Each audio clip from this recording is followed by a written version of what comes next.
Hi, I'm Dr. Louis Chhor, and I'm a current respiratory advanced trainee in Victoria, Australia. I'll be discussing our research, clinical characteristics and outcomes of hospitalized acute exacerbations of COPD secondary to SARS-CoV-2 versus the other respiratory viruses.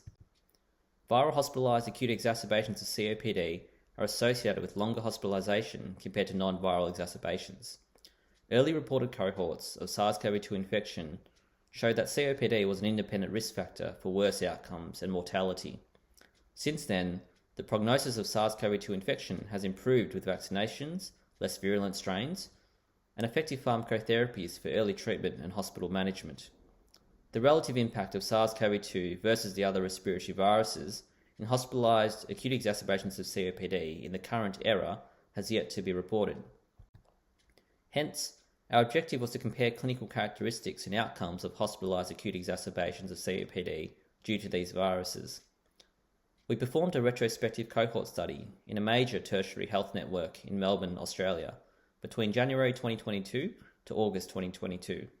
During this period, circulating strains of SARS-CoV-2 in the local population were generally Omicron-derived.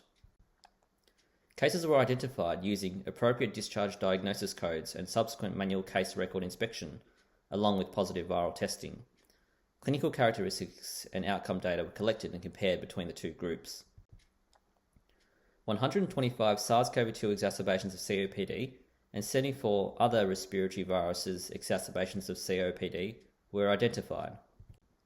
The average age of the SARS-CoV-2 group was 77.2 years, and this was significantly higher than the average age of the other respiratory viruses group of 68.9 years. The SARS-CoV-2 group had more comorbidities, had a higher frequency of chest X-ray infiltrates, and had a lower candidacy for full resuscitation. The rates of NIV usage, intubation, ICU admission, and length of stay were similar between the two groups. Inpatient mortality tended to be higher among SARS-CoV-2 admissions. In a highly vaccinated population in the post-Omicron era, those hospitalised with acute exacerbations of COPD secondary to SARS-CoV-2 appeared to be older and with more comorbidities.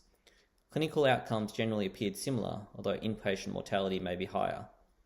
Whilst this study was conducted in an Australian setting, where the management and experience of the COVID pandemic may have differed to elsewhere in the globe, this research highlights the clinical characteristics of COPD patients who require hospitalisation due to SARS-CoV-2 exacerbations, and those at risk of poor outcomes, and may further inform and guide clinical management, prevention strategies and prognosis.